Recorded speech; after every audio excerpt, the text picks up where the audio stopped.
আমি এটা ফখর করে বলছি না, পশ্চিমের কয়েকটা কান্ট্রি থেকে আমাকে অফার করা হয়েছিল মালয়েশিয়া সফরের পরে, যে আমাদের এখানে আসেন, দাওয়াতি কাজ করেন, মানে দাওয়াতি কাজ করেন মানে কনফারেন্স, এইভাবে কনফারেন্স করেন। মালয়েশিয়া যেমন হয়েছে আমরা আয়োজন করতে যাচ্ছি, 7 দিনের জন্য আসেন, 3 দিনের জন্য আসেন, ঠিক আছে। আমি বললাম যে আমার লেকচার কি শুনছেন কোনোদিন আপনারা? তো বলে না, বিভিন্ন ক্লিপ দেখেছি, পুরো লেকচার তো শোনা হয় নাই। তো বললাম যে আগে ইউটিউব চ্যানেল থেকে সব লেকচারগুলো শুনেন, তারপর যদি মনে হয় যে ওখানে গেলে আমি সেফ, তাহলে নিয়ে যান। যদি মনে হয় যে এইসব লেকচার দেওয়ার পরে ওই সভ্যতায় গিয়ে কেউ সেফ থাকতে পারে, আমাকে আবার গুয়ান্তানামায় পাঠিয়ে দিবে না, আবু গারিব কারাগারে পাঠিয়ে দিবে না, তাহলে নিয়ে যান। তো এখন পর্যন্ত আর রেসপন্স করেন নাই। তো মডারেট ইসলামের সুযোগ নাই ইসলামে। ইসলাম ইসলামী, পশ্চিমা আদলে আমরা মডারেট হয়ে যাব, ওদের আদর্শও চলবে, আমাদেরটাও চলবে, তালগোল পাকায় একটা ভিশন 2030 বানাবো, এইসব ইসলাম চলবে না। বুঝতে পারছেন না কথা? ইসলাম চির প্রাচীন, চির নতুন, চির আধুনিক, এর কোনো ব্যতিক্রম ব্যত্যয় নাই। ওর মূলনীতির কোনো পরিবর্তন হবে না, ওর মূলনীতির জায়গায় থাকবে, কিন্তু হয়তো প্রযুক্তিগত উন্নয়ন হতে পারে, শাখা প্রশাখাগত কিছু ফুরুই পার্থক্য আসতে পারে, কিন্তু আসলি কোনো পার্থক্য আসবে না। তো যে কথাটা বলেছি এটা চিরায়ত সুন্নত, যে নির্যাতনটা মক্কায় হয়েছে, যদি না হয় বুঝে নেবেন যে আপনার বা আমার ইসলামিক চলাফেরার মধ্যে কোনো একটা ল্যাকিংস আছে, বা আমরা Protestant version of Islam follow করছি। এটা হচ্ছে মুযাবযাবিনা বাইনাহুম, মানে এদিকেও না ওদিকেও না, দুটার মাঝখান। আল্লাহ রাসূল সাল্লাল্লাহু আলাইহি ওয়াসাল্লাম বলেছেন, একটা হাদিস বলি তাহলে আপনি বুঝে নেবেন যে আমরা আসলে কোন জায়গায় আছি। এরপরে আমি সামনে যাচ্ছি, তারপরে বদরগঞ্জে আসবো ইনশাল্লাহ, বদরগঞ্জ থেকে আমরা ফিলিস্তিনে গিয়ে শেষ করবো ইনশাল্লাহ, ঠিক আছে? একটু মনোযোগ ধরে রাখেন। কি বললাম? হাদিসটা কি? সহিহ মুসলিমের হাদিস। রাসূলুল্লাহ সাল্লাল্লাহু আলাইহি ওয়াসাল্লাম বলেছেন, ক্বালা নবী সাল্লাল্লাহু আলাইহি ওয়াসাল্লাম, মান রাআ মিনকুম মুনকারান, তোমাদের মধ্যে যে কেউ যদি কোনো অন্যায় গর্হিত কাজ দেখে, ফালইউগাইয়ির বিয়াদিহি, সে যেন তার হাত দিয়ে এটাকে প্রতিহত করে। বলেন এই লেভেলে আমরা কয়জন আছি? 0.00001%। মান রাআ মিনকুম মুনকারান ফালইউগাইয়ির, সে যেন পরিবর্তন করে। এমন না যে সামর্থ্য হলে পরিবর্তন কইরো, মানে যাদের হাত দিয়ে প্রতিহত করার ক্ষমতা আছে তারা যেন অবশ্যই হাত দিয়ে প্রতিহত করে। এখানে ধরেন একটা জেনা হচ্ছে, নাউজুবিল্লাহ, বা একটা নোংরামি হচ্ছে, ফাহেসা কোনো কাজ হচ্ছে, এখানে যিনি সর্বোচ্চ দায়িত্বশীল তিনিও এখন গিয়ে কিছু বলার অধিকার রাখেন না। বলতে গেলে তিনি 10 বার চিন্তা করেন যে বললে কি হইতে পারে, তাই না? বিষয়টা বাজারের মধ্যে ধরেন সুদের একটা জুয়া হচ্ছে, জুয়া, কেউ কিছু বলতে পারে না। মসজিদ এখানে ধরেন পাশের বাসায় বিয়ের অনুষ্ঠান হচ্ছে, আর বিয়ে মানেই তো জেনা দিয়ে শুরু হলো, ধুমধারাক্কা গান বাজতেছে, আর ঢাকা শহরে বিশ্বাস করেন না এই অত্যাচারে থাকা যায় না। মানে একটা ফ্ল্যাট ধরেন 14 তলা বা 10 তলা, তো এই 10 তলার মধ্যে 5 তলার সদস্যের বিয়ে, ও ছাদটা হায়ার করে নিয়ে এমন জোরে ধুমধারাক্কা মিউজিক শুরু করবে যে পুরো এলাকার প্রত্যেকটা ঘরে ঘরে যেন সাউন্ড আছে, মানে ওর উপর যেন ওয়াজিব করা হয়েছে সবার কানে গান বাজনা পৌঁছাইতে। কিন্তু কিছু করার নাই, আপনি বলতে যান উল্টা আপনার উপর চড়াও হবে, হুজুর আসছে বেশি বেশি পণ্ডিত, আমরা আর মুসলমান না, আমরা আর ইসলাম ফলো করি না, বলতে আসছে। আপনি বাসায় যান, নিজের ঘর ঠিক করেন, বলবেন। তো হাদিসের এই শব্দের বাক্যের আওতায় আমরা আছি কিনা একটু ভাবেন। ওয়ামান লাম ইয়াস্তাতি, যদি এভাবে কেউ প্রতিহত করতে না পারে, দ্বিতীয় সেন্টেন্স হাদিসের, ফালইউগাইয়ির বিলিসানিহি, সে যেন তার জবান দিয়ে প্রতিহত করে। আজকে জবান দিয়েও কি মানুষ প্রতিহত করছে? বরং চোখের সামনে জুলুম দেখছে। আজকে মৃতের সংখ্যা 6,857 জন।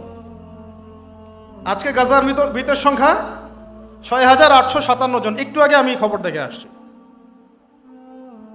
এরপরেও কিছু মানুষ মাজলুম ভাইদের বিপক্ষে অবস্থান নিয়ে ফতোয়াবাজি শুরু করেছে বাংলাদেশে। আমি বলেছি আপনারা মুনাফিক তখনই চিনতে পারবেন যখন উম্মাহ একটা সংকটময় অবস্থায় থাকবে, তার আগে চিনতে পারবেন না। এরাই কয়দিন আগে আমাদেরকে খারেজি বলতো, যারা এখানে মাজলুমদের বিপক্ষে ফতোয়া দিচ্ছে, ঘুরিয়ে ফিরিয়ে বলার চেষ্টা করছে যে হামাসেরই ভুল হয়েছে, ইসরায়েলি ঠিক আছে, কেন তুই হামলা করতে গেলি? না করতে গেলে তো ওরা হামলা করতো না। যুক্তি এটা না? কেন তুই হামলা করে যুদ্ধ করতে গেলি আর 1400 মানুষকে কেন মারলি, 1400 ইহুদি কেন মারলি? এই জন্যই তো ওরা আসলো হামলা করতে। এখন যে তোদের 6000 মরে গেল। বলছে প্রতিবার যখন এভাবে মুসলিমরা আক্রমণ করেছে ততবারই ল্যান্ড নাকি হারিয়েছে। আমি আল্লাহর কসম করে বলছি, তো এদের ইমানি লেভেল তো তলানিতে আছেই। ইতিহাসের সামান্যতম জ্ঞান এদের মধ্যে নাই। ফিলিস্তিন সংকট নিয়ে ইনশাল্লাহ আপনারা অনেক বইপত্র বাজারে পাবেন, বাসায় গিয়ে পড়াশোনা করে দেখেন, বা ইনশাল্লাহ আমরাও কিছু নিয়ে আসার চেষ্টা করব। আপনাদেরকে দেখাবো যে এই ধরনের সংগঠনগুলো যখন তৈরিও হয় নাই, হামাসের মতো সংগঠনটা যখন সৃষ্টিও হয় নাই, তার আগেই তারা মোটামুটি 56% জায়গা দখল করে ফেলছে। তো ওই সময় কেন করছে বেটা? ওই সময় তার আক্রমণ কেন করেছিল? 1914 থেকে 18 সাল থেকে শুরু করে এই যে শুরু হলো, প্রথমে ব্রিটেনের হাত ধরে ঢুকেছে, তারপরে নাজদি, ওখানে যে আহলে সাউদের নাজদিয়া ছিল কিছু, এরা তুর্কিদের বিরুদ্ধে বিদ্রোহ করেছিল, তখন ঢুকেছে এই যে জায়নিস্টরা। ঢোকার পর অল্প অল্প করে প্রথমে 3%, 2%, 6% করতে করতে করতে করতে এই 48 সাল পর্যন্ত আসতেই 50 থেকে 56% জায়গা দখল হয়ে গেল। ওই সময় কি হামাস ছিল? ওই সময় কি ইন্তেফাদা হয়েছে? ওই সময় কি দফায় দফায় এরকম মিসাইল ছড়া হয়েছে? যেখানে ইহুদি খ্রিস্টানদের সাংবাদিকরা ওরা পর্যন্ত পশ্চিমা মিডিয়াতে এগুলো নিয়ে কথা বলছে যে এটা মানবতা বিরোধী অপরাধ হচ্ছে, মানুষকে নির্মমভাবে হত্যা করা হচ্ছে, হাসপাতালে বোম মারা হচ্ছে, বাচ্চাদেরকে হত্যা করা হচ্ছে, ওই সময় মুসলমান নামধারী কিছু শায়েক দেখি এদের বিরুদ্ধে কথা বলছে, মুজাহিদ ভাইদের বিরুদ্ধে কথা বলছে। তাহলে ওই যে বললাম তুজ্জাসা দোস্ত তো দুশ্মন কি জরুরত। তো এই ব্যক্তির কাছে আমাকে আকীদা শিখতে হবে। আকীদা শেখার আর কেউ নাই বাংলার মাটিতে? এই পুরো উপমহাদেশে আকীদার দার্স দেওয়ার আর কেউ নাই? তারা যখন এখানে ছিল না, তাদের চেহারা যখন মানুষ দেখে নাই, তখন মানুষ আকীদা শেখে নাই? ব্রিটিশ আমলে আমাদের বাপদাদাদের আকীদা ঠিক ছিল না? সুবহানাল্লাহ। এখন এই মুনাফিকি মানহাজটাকে বলা হচ্ছে সহি মানহাজ। আর যারা মুজাহিদ, যারা হকের পক্ষে, তাদেরকে বলা হচ্ছে এরা খারেজি, এদের আকীদা ঠিক নাই, এরা সন্ত্রাসী, এরা অমুক, এরা তমুক। আল্লাহ পাকের কাছে এদেরকে কঠিন জবাব দিতে হবে ইনশাআল্লাহ। এটা আপনারা মনে রাখেন, কিয়ামতের মাঠে দেখে নিয়েন। কিয়ামতের মাঠে দেখে নিয়েন, জাহান্নাম উদ্বোধন হবে এক শ্রেণীর আলেম দিয়ে। জাহান্নাম কিন্তু উদ্বোধন হবে। এই হাদিসটা জানেন না আপনারা ওলামায়ে কেরাম? আপনারা তো আমার চেয়ে অনেক ভালো জানেন। প্রথমে একজন শহীদ, কি করছো? জীবন দিয়ে দিছি, শহীদ হয়ে গেছি। ভুল, কাযিব, মিথ্যা কথা বলছো। এই জন্য শহীদ হয়েছিলে যাতে মানুষ তোমাকে বড় বীর বলে। আমার জন্য তুমি জীবন দাও নাই, যাও জাহান্নামে যাও। আরেকজন, কি করেছো? অনেক দান করেছি, মানুষ দানবীর বলে। আল্লাহ বলছেন যে মিথ্যা বলছো, মানুষ যেন দানবীর বলে এই জন্য দান করেছে। সতর্ক থাকেন, লোক দেখায় দান করেন না। আর ইলেকশনের আগে আগে তো দানটা বেশি করেন আপনারা, মাশাআল্লাহ। তা আমরা এই সুযোগটা নিব, অবশ্য আমরা বেশি বেশি দান নিব এখন তাদের কাছ থেকে, ঠিক আছে? তাদেরকে ইনভাইট করবো আর দান বেশি করে নিব। ভুলেও না, এই কাজ ভুলেও করবেন না। রিক্সাওয়ালা ভাইয়ের কাছ থেকে সদকা নিবেন 10 টাকা। মুচি ভাই, তরকারিওয়ালা, ভ্যান চালক, এদের কাছ থেকে হালাল টাকা থেকে টাকা নিন। ওই ব্যারাট মসজিদ থেকে দিন প্রচার হবে, আর হারাম টাকার এসি মসজিদ থেকে দিনের কোনো প্রচার হবে না। বাংলাদেশে এসি মসজিদের অভাব নাকি? আমার কথা রাগ করতেছে নাকি? বাংলাদেশে এমন অনেক মসজিদ আছে কোটি কোটি টাকার প্রজেক্ট, ঠিক শেষ জামানার হাদিসের মতো। নবীজি বলেছেন শেষ জামানায় কিছু মসজিদ হবে চাকচিক্যময়, একদম গর্জিয়াস, হেদায়েত উঠে যাবে। পরের লাইন হচ্ছে হেদায়েত উঠে যাবে। ওঠে নাই? নামাজ শেষ, মসজিদ বন্ধ। মসজিদে খাদেমদের মাঝে মাঝে অস্থিরতা দেখলে মনে হয় যে বাসায় গিয়ে সুন্নতটা পড়ে, এখানে পড়ার দরকার নেই, বিরক্ত হচ্ছে মনে হয়।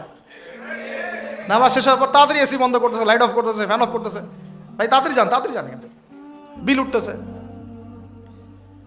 আল্লাহ আমাদেরকে বোঝার তৌফিক দান করুন। তো উম্মার ক্রান্তি লগ্নেই আপনি এগুলো চিনতে পারবেন, তাছাড়া পারবেন না। আল্লাহ নবী বলছেন, যদি তোমরা হাত দিয়ে প্রতিহত করতে না পারো, যেটা সামর্থ্য আপনার নাই, মুখ দিয়ে যেন প্রতিবাদ করে। এখন এই জায়গায় আমাদের ইমান ঠিক আছে না নাই? এইসব ইস্যুতে যাদের লিখার ক্ষমতা আছে তাদের উপর লিখা ওয়াজিব, যাদের বলার ক্ষমতা আছে তাদের উপর বলা ওয়াজিব, যাদের আরো বড় কোনো সহায়তা পাঠানোর সুযোগ আছে না, এটা পাঠানো তাদের জন্য ওয়াজিব।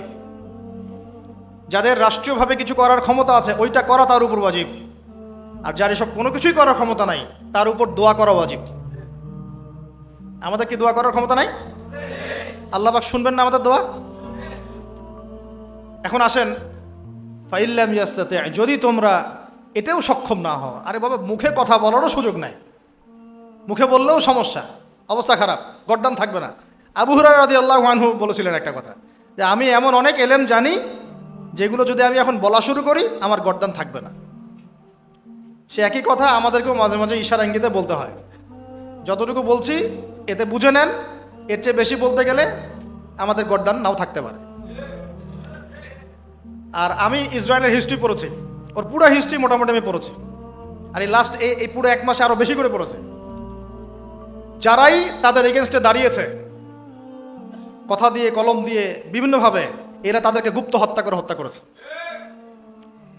যে ব্রিটেনের হাত ধরে সে এই ক্ষমতা পেয়েছে 1914-1918 দিকে, ওই ব্রিটেন 1933 সালের দিকে ওর বিরুদ্ধে চলে যাচ্ছিল, ফিলিস্তিনিদের পক্ষে চলে আসছিল, তখন ওই ব্রিটেনের অনেকগুলো নেতাকে মেরে ফেলছে।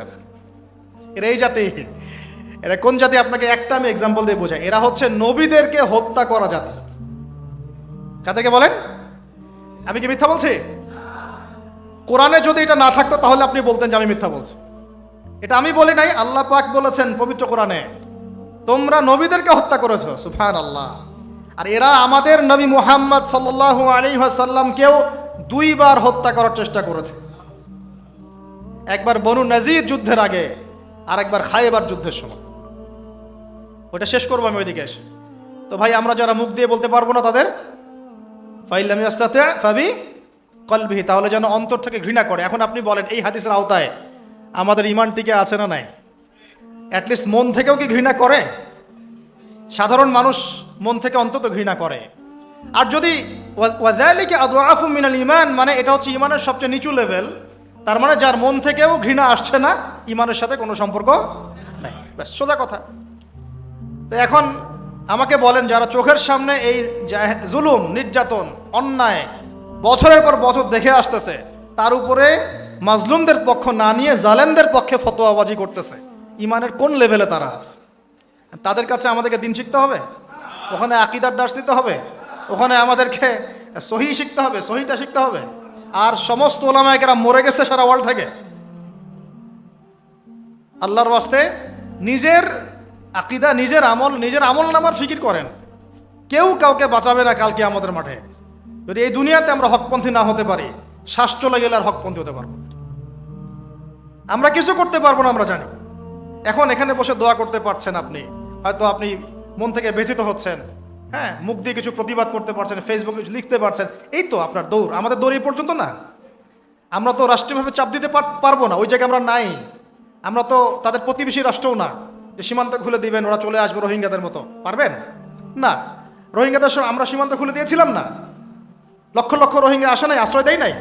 এখন গাজার সীমান্ত আছে মিশরে, ওরা কি খুলে দিয়েছে? বন্ধ না। তা আমরা তো চাইলে সেটাও করতে পারবো না, ওই রোলও প্লে করতে পারবো না। তা আমরা কি করবো? অ্যাটলিস্ট মন থেকে তো আমরা এটার প্রতিবাদ করবো নাকি? ঘৃণা লালন করবো, আল্লাহর কাছে দোয়া করব, আমাদের মাজলুম ভাইদের জন্য আমরা দোয়া করব, জালেমদের বিরুদ্ধে বদদোয়া করব, এগুলো তো করতে পারি। আর যদি এগুলোও না করি, আমাদের দায়িত্ব আমরা এড়িয়ে যাই, কালকে আমাদের মাঠে কি আমরা জবাব দিতে পারবো? আপনারা ওলামায়ে কেরামদেরকে জিজ্ঞাসা করেন, বড় বড় ওলামায়ে কেরামদেরকে, আহলুল ফেসবুক ওয়াল জামায়াত কেনা, আহলুল নেফাক ওয়াল জামায়াত কেনা, ঠিক আছে, আহলুল রিয়াল ওয়াল জামায়াত এদের কেনা, আহলুল মাল ওয়াল জামায়াত এগুলো না। হকপন্থী ওলামায়ে কেরাম যারা, তাদেরকে জিজ্ঞাসা করবেন, যদি কোনো মুসলমান মেয়েকে তুলে নিয়ে যাওয়া হয়, ফিকহের যে কোনো কিতাব থেকে ফতোয়া নেবেন, যদি কোনো মুসলমান মেয়েকে কেউ অন্যায়ভাবে তুলে নিয়ে যায় মুসলিম রাষ্ট্র থেকে এবং তার শ্লীলতাহানি করে, তাকে রেপ করে, ধর্ষণ করে, তাহলে তার উপর আমাদের হুকুম কি, আমাদের করণীয় কি? ওলামায়ে কেরামকে জিজ্ঞাসা করে ফতোয়া নিয়েন, কি ফতোয়া দেয়। নিঃসন্দেহে তারা বলবে, যদি ওই রাষ্ট্রের সামর্থ্য থাকে তার এটার বদলা নেওয়া ফরজ। যদি তাকে কোনো কুফার নিয়ে চলে যায়, জিম্মি করে রাখে, তাকে উদ্ধারের চেষ্টা করা ওই মুসলমানদের উপর ফরজ। যদি ওই রাষ্ট্র না করতে পারে তাহলে প্রতিবেশীর উপর হক বর্তাবে, ওর উপর করা ফরজ। যদি সে করতে না পারে তার প্রতিবেশীর উপর হক বর্তাবে, তার উপর করা ফরজ। যে কেউ না করে সারা মুসলিম উম্মার উপরে তখন দায়িত্ব বর্তাবে, সবার উপরে করা ফরজ। এখন আমি কি পরিসংখ্যান দিব আপনাদেরকে যে 1918 সাল থেকে এই পর্যন্ত তারা কতগুলা মানুষকে হত্যা করেছে, কতগুলা শিশুকে হত্যা করেছে, কতগুলা মা বোনকে উঠিয়েছে? আমি এখানে 3 পৃষ্ঠা লিখে নিয়ে আসছি। কয় পৃষ্ঠা বলবো? শুধু একটা ঘটনা দেখলেন আপনি, এই যে লাস্ট কয়দিন, 2 সপ্তাহ, এই 2 সপ্তাহে মৃতের সংখ্যা এখন প্রায় ওই 6,887 জন। এখানে বেশিরভাগই নারী আর শিশু। আর ইসলামে আমাদেরকে নবী সাল্লাল্লাহু আলাইহি ওয়াসাল্লাম বলেছেন, তোমরা জিহাদের মাঠেও মেয়েদেরকে মারবে না, শিশুদেরকে হত্যা করবে না। এই শিক্ষা কে দিয়েছেন? এটা আপনাকে আমি জাস্ট দুই সপ্তাহের কথা বলছি, জাস্ট 2 সপ্তাহ। আপনি 1918 সাল থেকে নিয়ে এই যে 2023 পর্যন্ত পরিসংখ্যান আমাকে জিজ্ঞাসা করেন না, গুগলে সার্চ দেন, বের করে ফেলবেন। 1933 থেকে 1933 থেকে 1939-এর মধ্যে ওখানে প্রায় 1.5 লক্ষ ফিলিস্তিনিকে মারা হয়েছে। বাকিদেরকে ওখান থেকে বহিষ্কার করা হয়েছে। প্রায় 2.5 লক্ষ ফিলিস্তিনি এখন আরব রাষ্ট্রের বিভিন্ন জায়গায় উদ্বাস্তুর মতো আছে। এখন ওই সময় থেকে ওদের বংশধর নিজের দেশ থেকে বিতাড়িত করা হয়েছে। 14 থেকে 18-এর মধ্যে গণহত্যা চালানো হয়েছে। তারপরে 33 থেকে নিয়ে 41 পর্যন্ত চালানো হয়েছে। 48 সালে আমেরিকার সহযোগিতায় আরও বড় পরিসরে চালানো হয়েছে। তারপরে 54-56 হয়েছে, 63 সালে হয়েছে, 63 সালের পরে 73-এর দিকে হয়েছে, 81-র দিকে হয়েছে, 88-এর দিকে হয়েছে। আমি কয়টা বলে শেষ করবো আপনাকে? আমাদের তো এটা নিয়ে আলাদা লেকচার দেওয়া লাগবে। আমরা কি সংখ্যা হিসাব করব? 1.5 লাখ, 2 লাখ, 5 লাখ, 10 লাখ? এটা কি হিসাব করা আমাদের কাজ? না আমাদের একজন মাজলুম ভাইয়ের পক্ষে হলেও কথা বলা আমাদের কাজ? কোনটা? যদি কোনো মুসলিম ভাইকে অন্যায়ভাবে কোনো অমুসলিম রাষ্ট্রে হত্যা করা হয়, বিধান কি? ফিকহের কিতাব থেকে ফকিহদেরকে জিজ্ঞাসা করবেন। আপনাদের ফাউন্ডেশন সভাপতি আবরার ভাই না? হ্যাঁ, আবরার ভাই না? নাকি উপদেষ্টা আবরার ভাইদেরকে জিজ্ঞাসা করেন যে ভাইয়া আসলে এখানে ফতোয়া কি? দেখবেন তারা কি বলে। ফতোয়া নেন না আপনি। আমি ফতোয়া দিই না, কখনো না, বিকজ আমি মুফতি না। কিন্তু আমার জানা আছে ফতোয়াটা কি। আমার জানা আছে, কিন্তু আমি ফতোয়া দিব না, কারণ আমি মুফতি না, এটা আমার দেয়া কাজ না। ওই মুসলিম ভাইকে উদ্ধার করা আমার দায়িত্ব। আমি জাস্ট আপনাকে 2টা দলিল দিচ্ছি। এক, ইসলামের ইতিহাসে একটা বড় যুদ্ধের নাম তাবুক যুদ্ধ। কি যুদ্ধ? সরাসরি ব্যাটল হয়নি, কিন্তু নবী সাল্লাল্লাহু আলাইহি ওয়াসাল্লাম একটা চিঠি এভাবে লিখে একজন সাহাবীর হাতে দিয়ে পাঠিয়ে দিয়েছিলেন যে তুমি রোমান সম্রাটের কাছে যাও। রোমকদের একটা অংশ, পুরো রোমটা হিরাক্লাস ছিল, এটা একটা অংশ, গিয়ে ইসলামের দাওয়াত দাও। তার ইসলাম কবুল করে কিনা দাওয়াত দাও। চিঠি পেয়ে অহংকার বশত ওই শাসক এই মুসলিম সাহাবীকে হত্যা করে। হয় না এরকম? হ্যাঁ, এত বড় সাহস, আমাকে দাওয়াত দিতে আসে, আমরা পরাশক্তি, তোরা কোথাকার বেদুইন আরবের, এসব বলে বলে তাকে হত্যা করছে। নবী করিম সাল্লাল্লাহু আলাইহি ওয়াসাল্লাম একজন সাহাবীর হত্যার বিনিময়ে বা মানে এই ঘটনাকে কেন্দ্র করে 30,000 সৈন্য রেডি করে যাত্রা করেছেন তাবুকের দিকে। কত হাজার? একজন সাহাবীর হত্যার বদলা নেওয়ার জন্য। এত বড় সাহস! আমার সাহাবীকে হত্যা করা হয়েছে, একজন সাহাবী, রাষ্ট্রদূত, সে কিন্তু রাষ্ট্রদূত ছিল। রাষ্ট্রদূতকে হত্যা করা কিন্তু একটা বড় অন্যায় না? বড় অন্যায়। আল্লাহ নবী ফোর্স নিয়ে 30,000 সৈন্য নিয়ে গিয়েছেন, একদম কাঠ ফাটা রোদ, 3 মাস 4 মাস পায়ে হেঁটে গিয়েছেন। ওই সময় তো সূরা তওবার আয়াত নাজিল হয়েছে, অনেকে যায় নাই, আয়াতুন নিফাকগুলো নাজিল হয়েছে, মনে নেই আপনাদের? এই যুদ্ধেই আবু বকর রাদিয়াল্লাহু আনহু বলেছিলেন যে আমি আমার বাসায় আল্লাহ এবং তার রাসূলকে রেখে সব দিয়ে দিলাম। ওমর রাদিয়াল্লাহু আনহু বলেছিলেন আমি আমার বাসায় অর্ধেক সম্পত্তি রেখেছি, বাকি অর্ধেক দিয়ে দিলাম। উসমান রাদিয়াল্লাহু আনহু এই যুদ্ধে এই 30,000 সেনাবাহিনীর 10,000-এর দায়িত্ব নিয়েছিলেন। এই 10,000 সেনাবাহিনী 3 মাস খাবে দাবে কি পড়বে সব দায়িত্ব তার। কত বড় দানবীর চিন্তা করেন। আমি একটা এক্সাম্পল দিলাম। একজন মুসলিমকে অন্যায়ভাবে হত্যার বিপরীতে নবী সাল্লাল্লাহু আলাইহি ওয়াসাল্লাম কি পদক্ষেপ নিয়েছেন, আর আমরা তার উম্মাহ 75 বছর থেকে চোখের সামনে এগুলো দেখে আসতেছি, কোনো প্রতিক্রিয়া নাই। আমাদের প্রতিক্রিয়া এতটুকুই, আমরা এর তীব্র নিন্দা জানাই, এটাই আমাদের প্রতিক্রিয়া। আমরা এই ঘটনার তীব্র নিন্দা জানাই, আমরা এর পাশ আমরা তাদের প্রতি সহানুভূতিশীল কোনো সিভিলিয়ানকে হত্যা করা উচিত নয়। এগুলো আমাদের বিবৃতি আর কি, কেউ কিছু বলতে পারে না। সত্যি কথা বলতে কি, দাজ্জাল আসার সময়টা কাছাকাছি চলে আসছে, এবং দাজ্জাল যখন আসবে মানে মানুষের রূপে যখন বের হবে, তখন সে এই ইহুদিদেরকে নিয়েই বিশ্বটা শাসন করবে।